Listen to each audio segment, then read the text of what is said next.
Hey guys, this is your host Thomas Tyree here from On the Hot Podcast. Today, I have some bonus content for you guys. The bonus content we'll be covering today will be in the sport of football inside the NFL world. In today's bonus segment, I'll be sharing my thoughts on the Dallas Cowboys acquiring George Pickens via trade today in the NFL.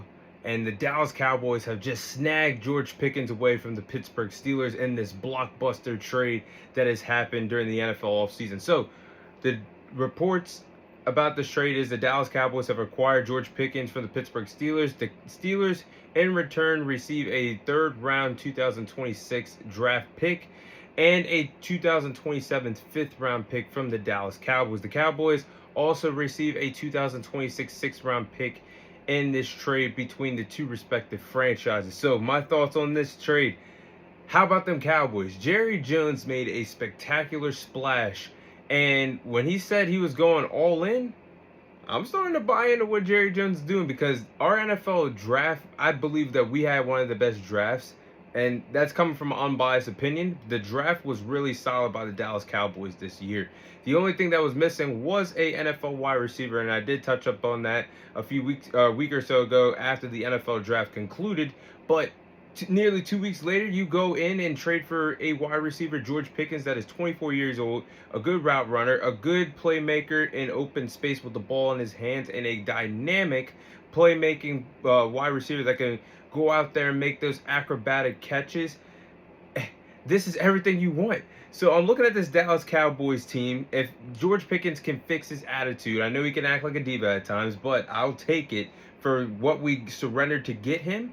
I mean, you got Dak Prescott if he could come back and ball out next year. You got CeeDee Lamb and George Pickens. That's a top 5 wide receiver duo, hands down, in the NFL. As dynamic as those route runners are, you have Jake Ferguson, and has no problem at all being a great pass catcher and a great blocker at the tight end position. I think in the next 2 to 3 years, our offensive line is going to be splendid with the Tyler Guyton, Tyler Smith, and Tyler Booker. I think 2 to 3 years from now, they're going to be all pros on the offensive line. Not too sexy at the running back position. I think we're going to go with a committee this year. I mean, I'm liking Jaden Blue, running back from Texas. I like the film that he displayed in college. I think he was a good, solid 5th round pick. I also, Javonte Williams could be a little washed, but I think that's a good power back for us. And then, of course, Miles Sanders could be your average third down back to be a receiving type option. I think this Dallas Cowboys team, if everything goes to plan, if CeeDee Lamb and George Pickens can be on the same page, and Dak Prescott grows chemistry with George Pickens quickly, plus the running game, I think this offensive line is going to be really good next year based on how they've been building this offensive line. And I'm not saying it, but the Great Wall of Dallas that we had a decade or so ago with Travis Frederick, Zach Martin, Tyron Smith, excuse me. Those three, what they did in Dallas together, they unfortunately all three retired. But I'm looking at these three Tylers of Tyler Guyton, Tyler Smith, and Tyler Booker, especially Tyler Smith. I remember a lot of people overreacted when we drafted this man a few years ago out of Tulsa. And now Tyler Booker is a good replacement for Zach Martin. And then Tyler Guyton, he still has a chance to grow. I mean, look out. I think this Dallas Cowboys offensive line is going to be here to stay. And like I said, within 2 to 3 years, I honestly see all three of the Tylers being all pros in the National Football League. But looking at how stacked the NFC East is in terms of receivers, you got CeeDee Lamb, A.J. Brown, Terry McLaurin, Devontae Smith, Malik Neighbors, George Pickens, Deebo Samuel, all a part of the NFC East on the Cowboys, Eagles, Giants, and Commanders in this division. So, hands down, we might have the best receivers that the National Football League has to offer all in one damn division. It's going to be a lot of competitive NFC East ball next year. I'm looking forward to it.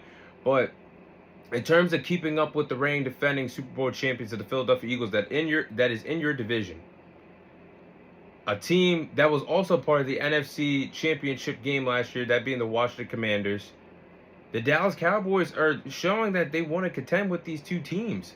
I mean, George Pickens, getting him was a tremendous pickup. I don't think a lot of people understand how important that was for us, that even with the quarterback injuries of Cooper Rush and Trey Lance playing last year, CeeDee Lamb was still giving it his all. But everybody behind him on the depth chart at the wide receiver position of Jalen Tolbert, Brandon Cooks that is no longer with the team. Nobody stepped up and was a reliable second receiving option, not to mention Jonathan Mingo that we gave up a fourth round pick for. I mean, nobody was there to be a solid next man up playing alongside CeeDee Lamb on the other side of the football. So this is tremendous for us.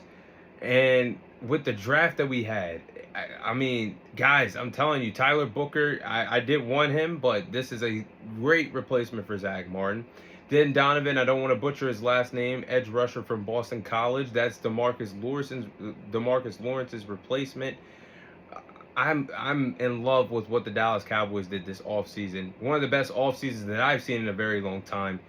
Jerry Jones means business. So we'll see what the Dallas Cowboys do. Can they translate what they have on paper offensively and get back to the days where they were a high-powered scoring offense, putting up 27 to 30 points a game a few years ago? We'll see what they do. But I think the Dallas Cowboys hit it out of the park getting George Pickens. Now, we're going to switch gears to the Pittsburgh Steelers. How do I feel about the Pittsburgh Steelers trading away George Pickens? Now, honestly, I get why some Steelers fans are happy that George Pickens is no longer around. At times, he was acting like a diva. At times, his attitude was an issue with this Pittsburgh Steelers team. But any number one scoring option that wants the ball in his hands and wants to put his team in position is going to be passionate about the amount of touches he gets in ball games. Is he rightfully putting his team in the right position to help them win ball games? And George Pickens, you can see the frustration mount out, and I think that's why Mike Tomlin wanted him out. But the Steelers, they had a picture-perfect offseason vision in their heads. They could have had a trio of Justin Fields if they kept him at the quarterback position. They traded for DK Metcalf, and you could have kept George Pickens. Or you could have had a scenario with having Aaron Rodgers coming into town, Aaron Rodgers, DK Metcalf, and George Pickens. Now, you just saw that Justin Fields went out to the New York Jets. You don't get a chance to see what a full slate of NFL regular season games looks like with him under the helm as your starting quarterback. And you traded away George Pickens. So now, DK Metcalf, what was the point of him being traded to Pittsburgh in the first place? But I don't know, guys. The Steelers don't have any aspirations to me to win in 2025. Mason Rudolph as your starting quarterback. You lost Najee Harris at the running back position. Now your wide receiver room consists of DK Metcalf, Calvin Austin, and Robert Woods. And how is that good enough offensively to keep up with the Baltimore Ravens and the Cincinnati Bengals in AFC North? Mind you, the Steelers' biggest concern heading into the playoffs when they were on a losing streak was the fact that they could not put up points on the board. When they were only putting up 14 to 17 points per ball game within the last 3 to 4 games heading into the postseason. And then they got spanked by the Ravens on the road. So I don't know what the Steelers are thinking right now in terms of offensive football. Defensive football, obviously they still got their playmakers of TJ Watt and Micah Fitzpatrick. But other than that, what are we doing on the offensive side of the ball?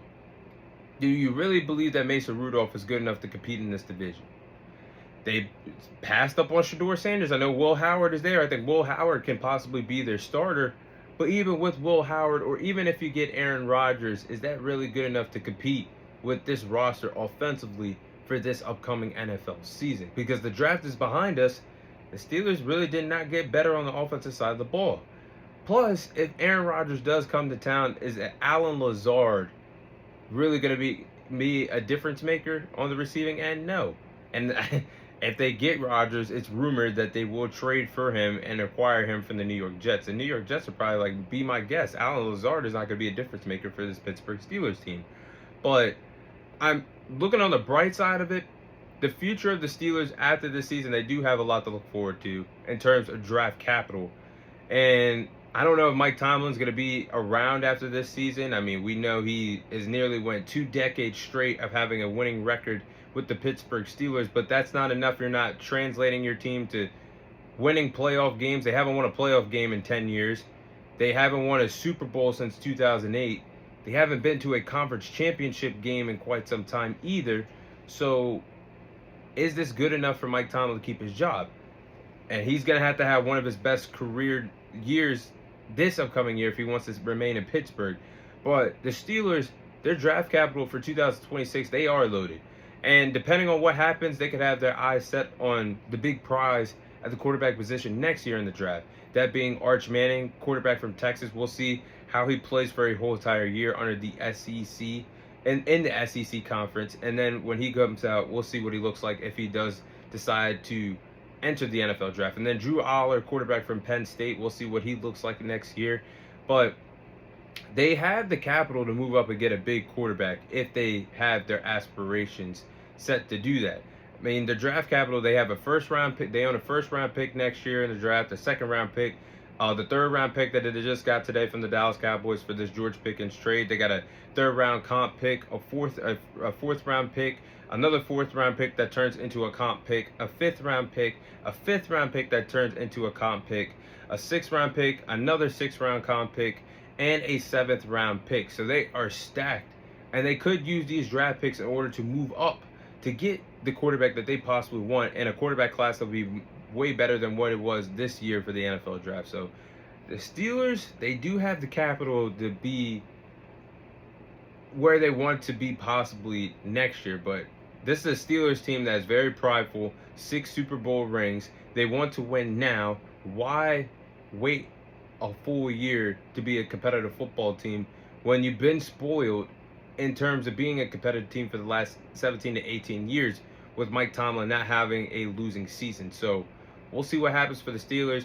I think it was just kind of silly to give up on a player like George Pickens, where it was his final year of his career, of his rookie contract. You could have seen if it was he worth it or not. I would have held on to him at least until the NFL trade deadline to see what type of player, what type of energy he would have brought. But again, the Cowboys, I like the move here. And this shows me that they're all in or trying to win. Again, George Pickens is a really good player, really good receiver, really good route runner, a great playmaker with the ball in open space, acrobatic catcher that can make some dynamic plays and some 50-50 contested plays with him going up against the cornerback, trying to contest for a deep ball or anything that's thrown his way. I think George Pickens is one hell of a player, and I am a happy Dallas Cowboys fan that this trade got done today. But those are my thoughts on George Pickens being traded to the Dallas Cowboys. That is all the time I have for you guys today. Thank you guys for watching. Thank you guys for listening. This is your host, Thomas Tyree, signing off, and I'll see you guys on next week's episode.